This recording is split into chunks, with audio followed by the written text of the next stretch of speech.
I've reached the point where I no longer require your presence, so it's time for you to depart. I've been diligently working from home, contributing without restraint. However, the dynamics shifted when my parents, following my sister's lead, insisted that I vacate. The familial treatment of both myself and my dog as mere inconveniences became unbearable. Faced with such circumstances, I decided to assert my independence and do as I please. And so, my journey of retribution unfolded. Allow me to introduce myself. I am Kathy, a 33-year-old single woman employed as a freelance web designer.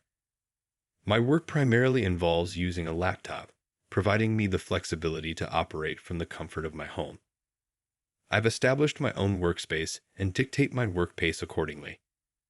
However, the tranquility was disrupted 2 years ago when my parents paid a visit.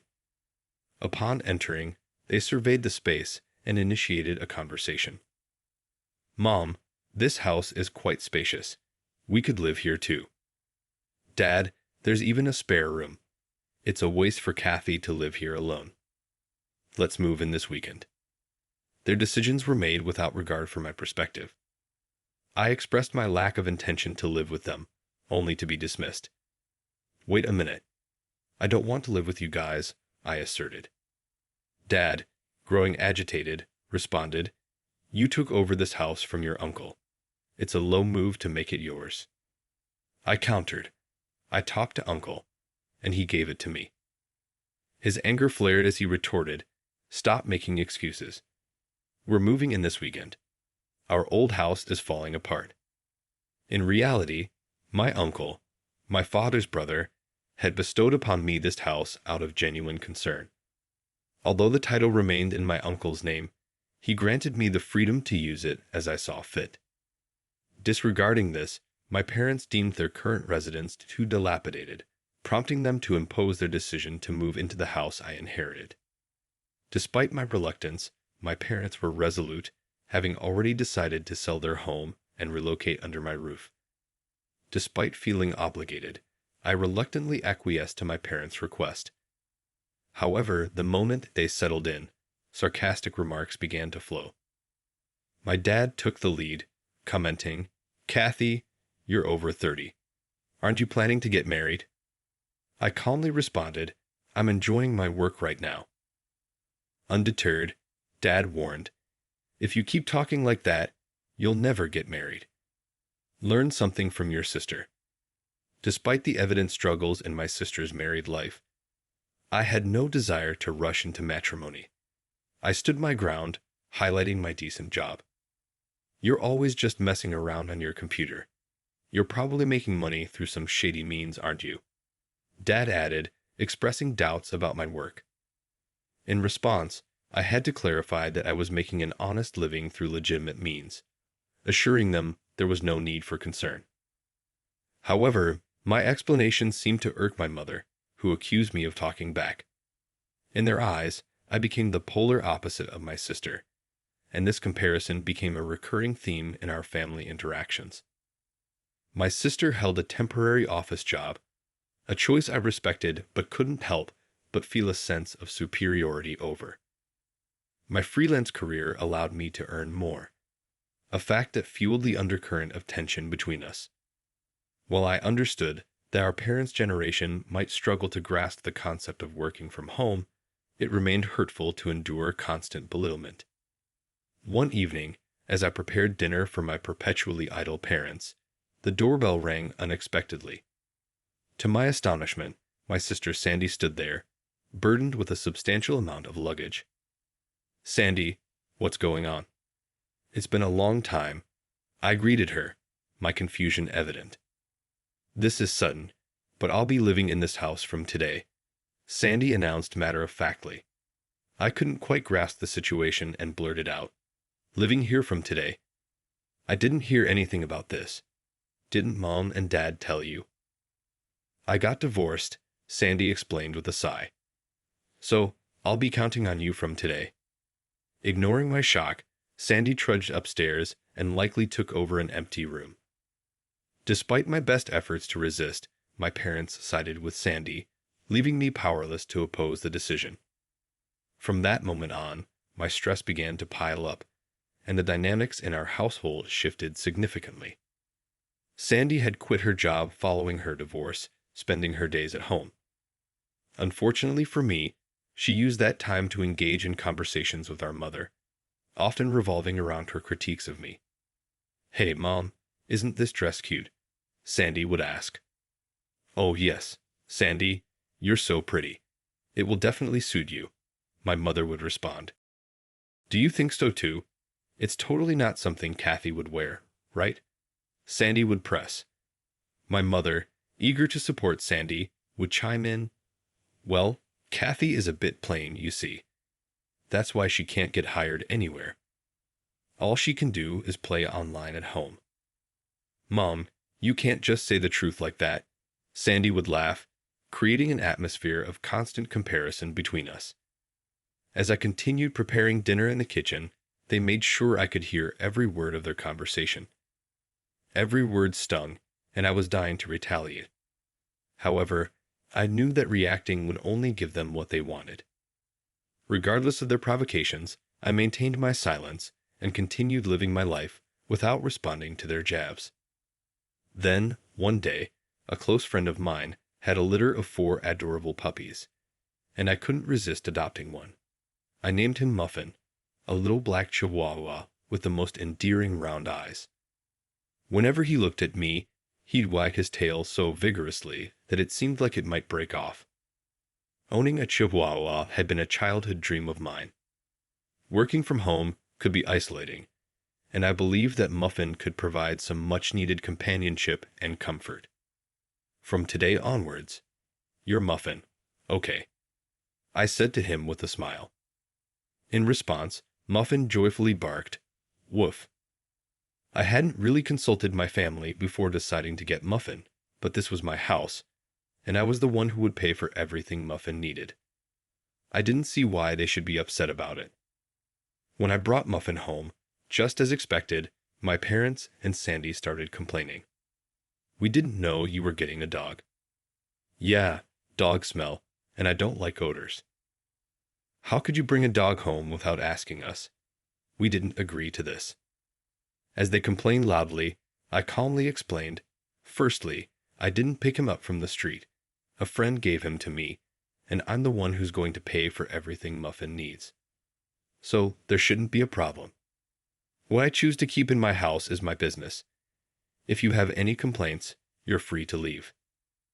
Initially, they complained a lot, and they were really angry. But within a few hours, they were completely charmed by Muffin's cuteness.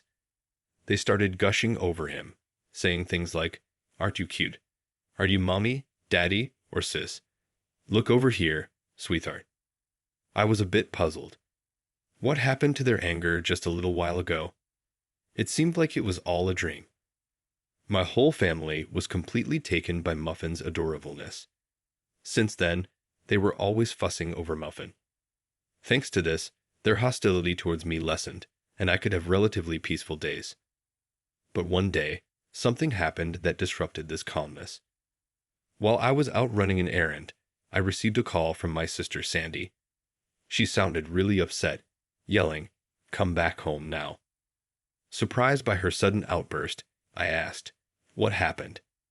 She vented her anger at me, shouting, "It's not what happened, it's who happened."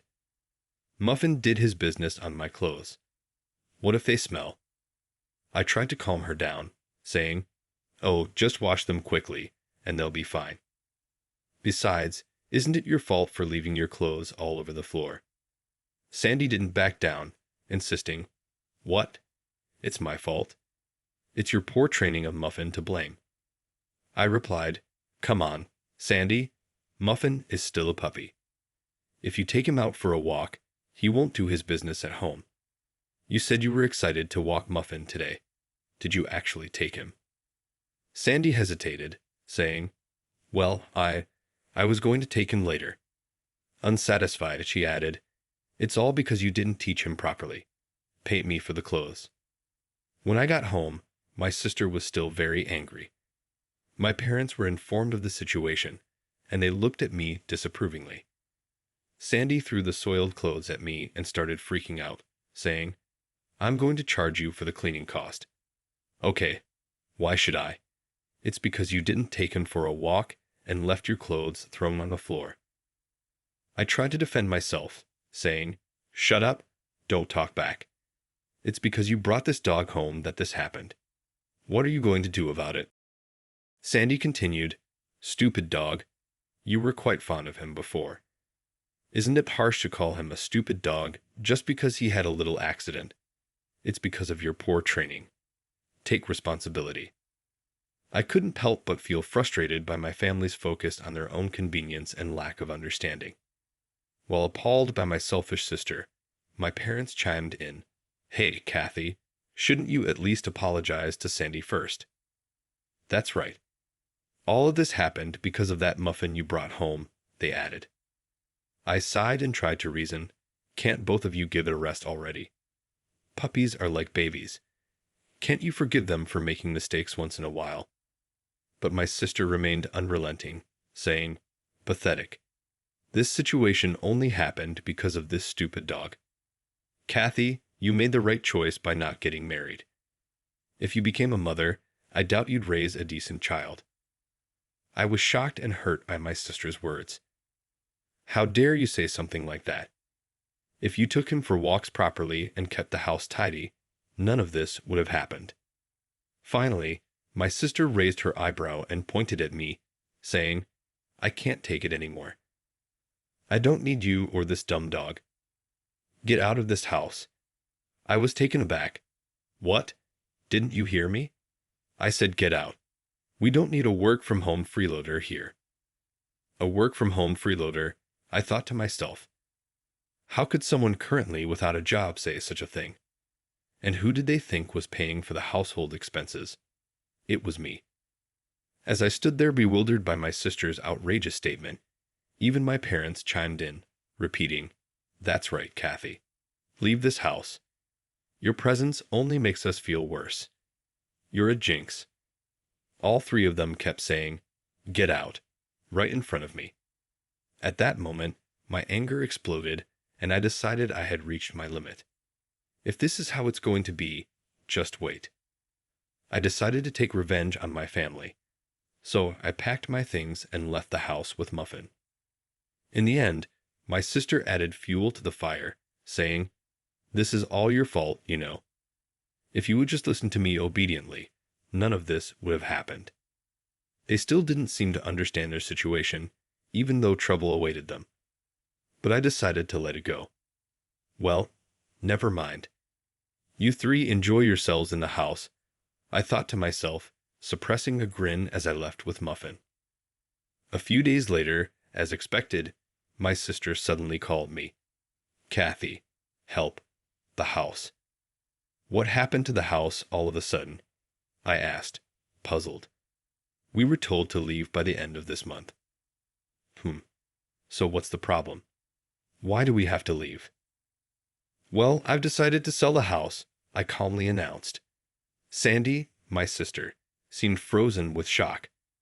Her voice trembled as she managed to say, "What? What does that mean? You've decided to sell it. You don't have the authority." "Well, I do. You see, that house has officially been mine for a month now." "What?" Sandy exclaimed in disbelief. "Yes, I had officially received the house from my uncle. Of course, the title is in my name."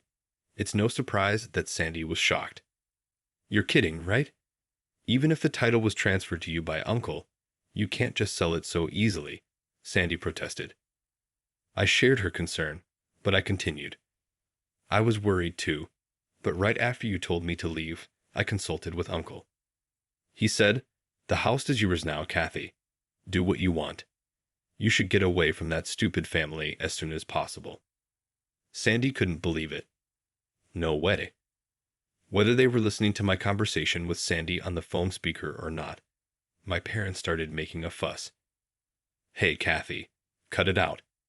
We have no other place to live if we leave the house." "That's right," my mother chimed in. "It's unthinkable to do this to your own family. If you're a good daughter, show some respect to your parents." I asked them with a quiet voiced respect. What are you talking about? You've always looked down on me.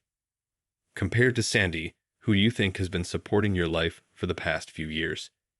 You all had nowhere to live, so I reluctantly let you all live with me. My parents were at a loss for words after my unusually strong tone.